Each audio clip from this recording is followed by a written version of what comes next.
How y'all doing, yo? This is your boy Rashad Reacts. When new to the channel, subscribe to the channel.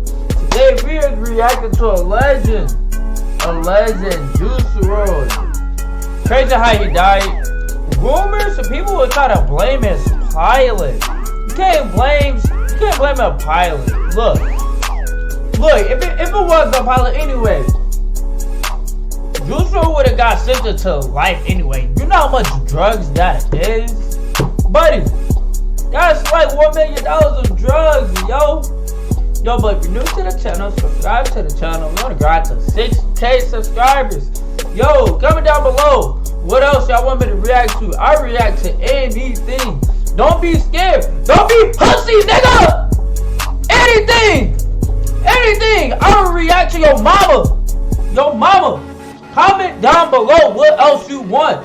Don't be no pussy. Comment down below what else you want, bruh. This is the channel. We lit over here. We lit. Fuck them other niggas over there. We lit. We is lit, my nigga. Subscribe to the channel. Subscribe, okay? Before I knock your ass the fuck out. Subscribe to the channel. You want to go to 6K. Sit your ass back.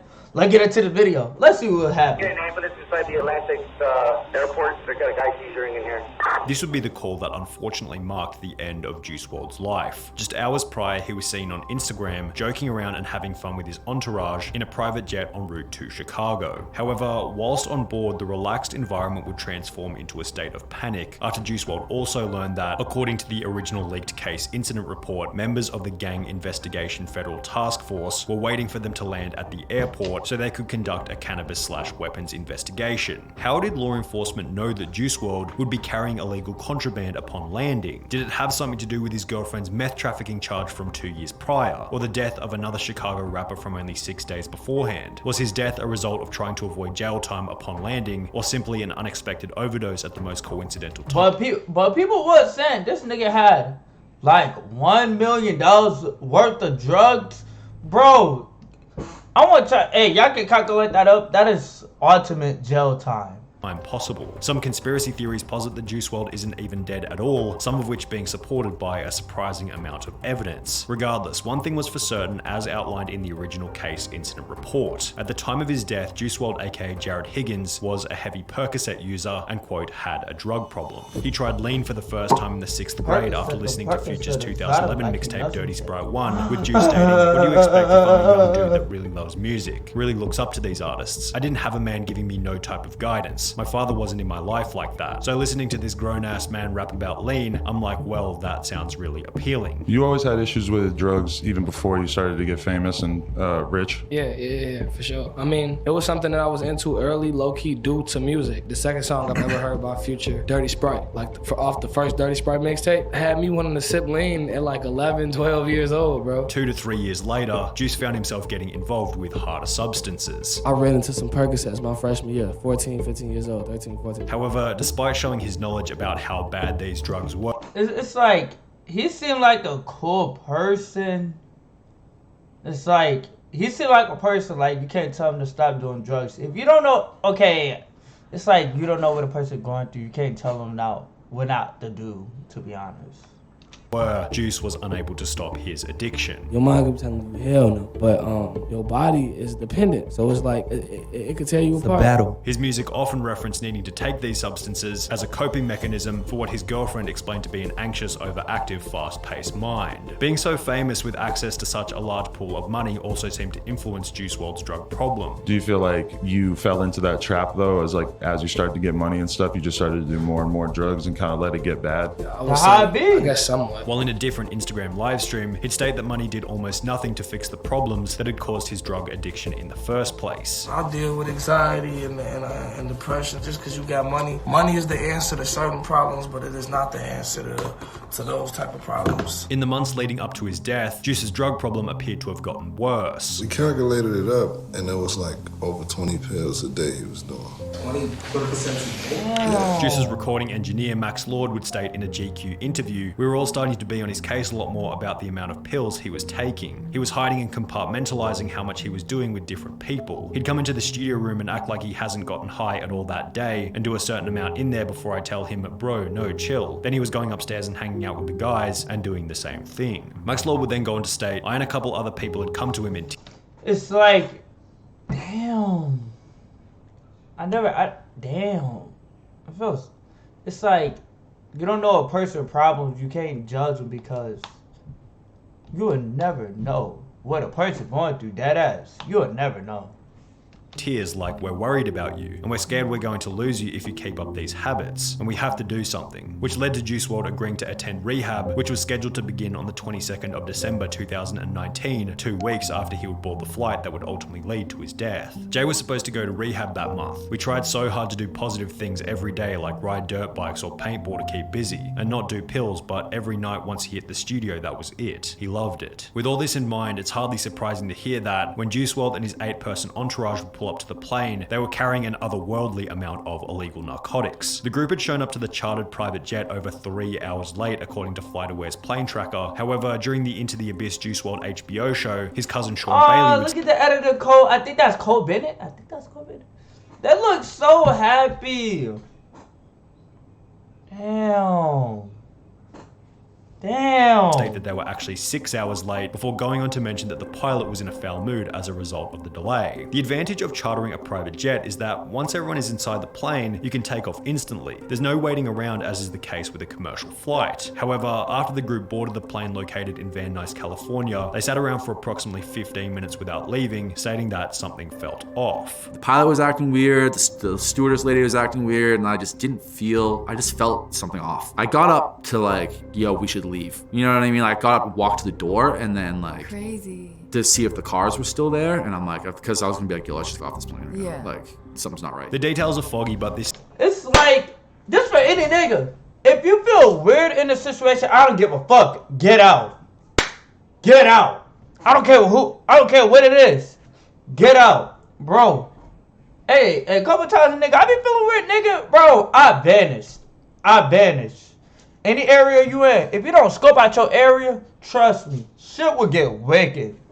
Seems to have been the time during which the pilot of the flight notified law enforcement in Chicago about the contraband on board. This move has since proven to be incredibly controversial online, with rappers such as Boosie as well as Juice's girlfriend claiming that the pilot's snitching had resulted in Juice's eventual death. I've lost 2 of the most important people in my life because of snitches. However, others such as this lawyer on Twitter stated, the pilot was trafficking drugs and guns involuntarily and wanted to go home to his family. This is in no way his fault, children. There are multiple Reddit posts arguing about whether or not the pilot is in the wrong, so it's probably best approached by drawing your own conclusion. However, all of this is still assuming that the pilot was the one who notified law enforcement in the first place. There's no confirmation of this in the official police report. Other theories posit that law enforcement planned on searching Juice's jet, as only 5 days prior, the FBI had arrived in Chicago to investigate a gang-related murder of another rapper going by the name of Shooter Shells. Shooter Shells had released a diss track just prior to his death, aimed at a rival gang distantly related to Juice WRLD's record label. So it is possible that the searching of Juice's jet had been a result of suspected gang activity, considering the official police report does mention that the search was for cannabis/weapons. Regardless of the motive behind the search, one thing was for sure. The agents weren't leaving Chicago airport until the plane had been searched in its entirety, which would be relayed to those on the plane as they flew towards Chicago. Everything was normal and everything was fine. And once we started getting closer to Chicago and we started getting service on our phones, our security guard,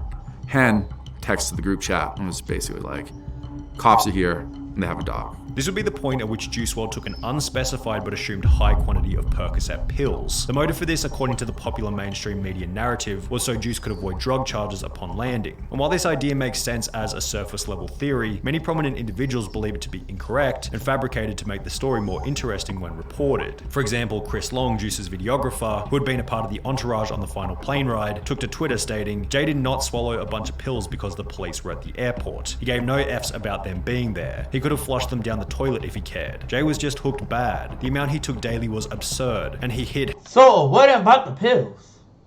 How much he took from mostly everyone. Everyone around him tried really hard to get him to slow down. When he agreed to rehab, it was because he wanted to lower his tolerance. He didn't want to stop. Oh, Juice knew the cops were coming, so took a handful of pills. And like, that's not what happened. I'm like, Juice did drugs, yes. You know what I mean? But he didn't try to hide them, or he knew he wasn't gonna get in trouble. He had people around him that are gonna take care of. Other individuals furthered this claim, such as Adam22 from the No Jumper podcast, who had been close with Juice WRLD in the lead up to his death. I wonder to what extent that story is is maybe different. It seems kind of so silly to just take a bunch of pills when it's like, if you were really getting busted with a bunch of illegal stuff, a handful of perks is not going to make a dent in the case. Perhaps Juice took a high dosage to alleviate his anxiety, knowing that he was looks probably so going to happy. be arrested after landing. Alternatively, maybe he knew he was headed to jail for the night as a result of the other stuff on board and was taking an extra high dosage to avoid withdrawal later. Whatever the motive happened to be, the pills had been taken and there was no going back. After landing, Watch this. I can show you how to get the sweetest deals online when you shop from me. Whoa.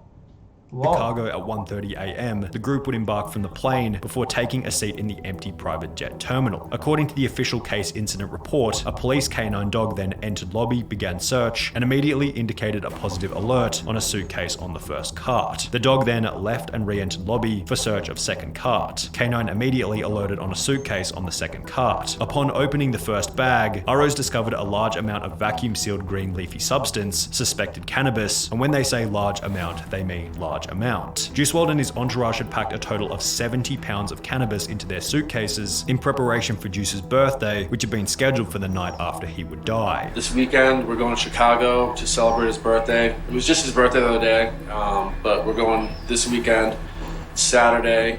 We're flying out there. We're gonna have a birthday party with his mom and family and friends and stuff like that from out there, so.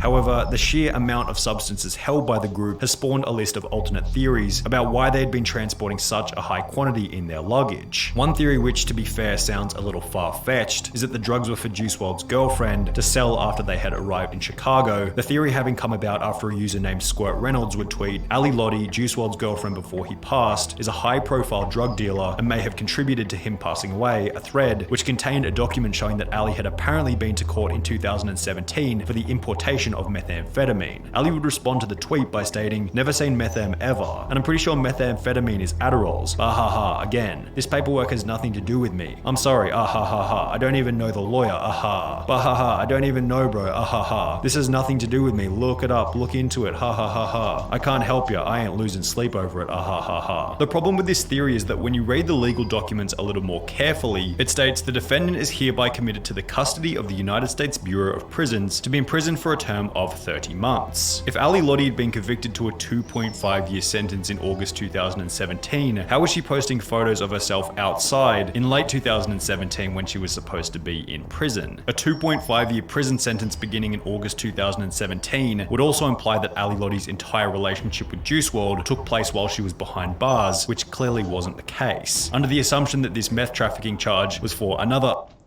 That shit crazy. That's crazy. But yo, this a Barbershop Reaction. Hope you new to the channel. Subscribe. It's crazy how a nigga not with her to this day. Juice Wrld is a fucking legend.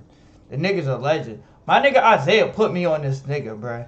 My first time hearing Juice Wrld back then, bruh, I did not take that nigga serious. Then that nigga just started bumping up on the charts when I was in school. Everyone just playing this nigga. I was like, okay, this nigga's the brand new star. He's the star now.